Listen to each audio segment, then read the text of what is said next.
नमस्कार, मैं हूं पुनीत। आप देख रहे हैं एबीपी अनकट। कोरोना से सबसे ज़्यादा प्रभावित देश के दो राज्यों महाराष्ट्र और गुजरात पर अब एक और बड़ा खतरा मंडरा रहा है। ये खतरा है चक्रवाती तूफान निसर्ग का, जो इन दोनों राज्यों के कुछ हिस्सों से टकरा चुका है। अब इन दोनों राज्यों के तटीय इलाकों में तेज बारिश हो रही है। मौसम विभाग ने 4 जून से स्थितियों के और ख़राब होने की आशंका जताई है।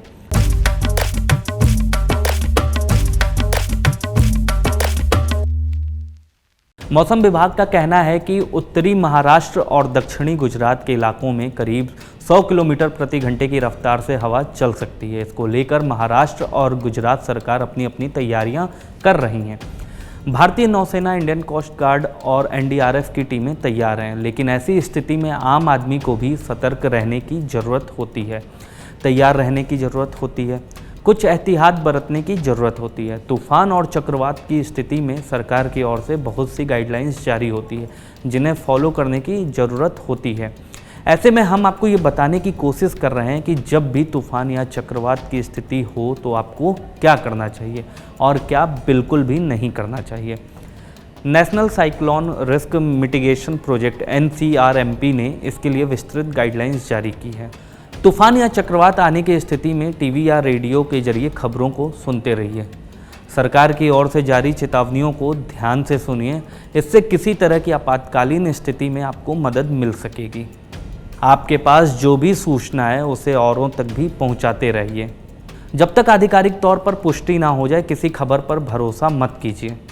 तूफान आने की स्थिति में जितना जल्दी संभव हो सके समुद्री किनारे से दूर हो जाइए।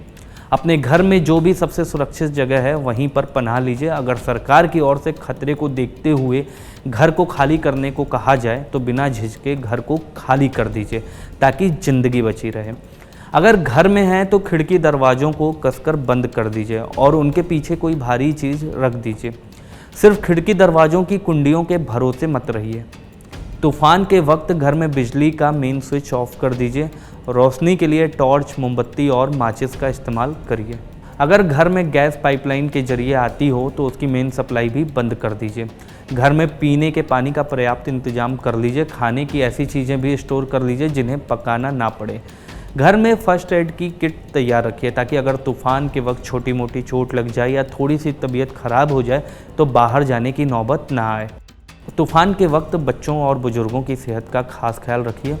अगर तूफान में घर खाली करने की नौबत आ जाए तो ज़रूरी सामान पैक करिए। अगले कुछ दिनों के लिए खाने पीने का सामान इकट्ठा कीजिए और बच्चों और बुजुर्गों की दवाइयों के साथ बचाव कर्मी की बताई जगह पर चले जाइए।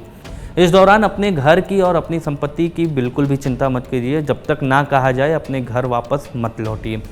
अपने लोगों से संपर्क में रहने के लिए अपने मोबाइल को चार्ज में रखिए। बात करने के बजाय SMS का इस्तेमाल करिए।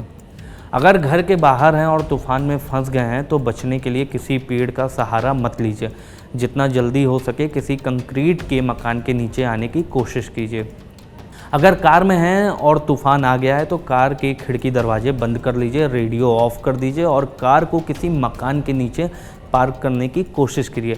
कभी भी कार को पेड़ के नीचे मत रोकिए। अगर आप मछली पकड़ने वाले हैं और आपका काम समुंदर में मछली पकड़ना है तो तूफान के दौरान समंदर के किनारे जाने से बचिए।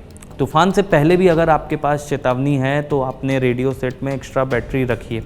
अगर तूफान या चक्रवात के दौरान आप ये सावधानियां रखते हैं तो आपको नुकसान होने की गुंजाइश बेहद कम हो जाती है। तूफान के दौरान घबराइए नहीं, सतर्क रहिए। आप हमेशा सुरक्षित रहेंगे। देश और दुनिया की तमाम बड़ी खबरों को जानने के लिए देखते रहिए एबीपी अनकट। शुक्रिया। एबीपी न्यूज़ आपको रखे आगे।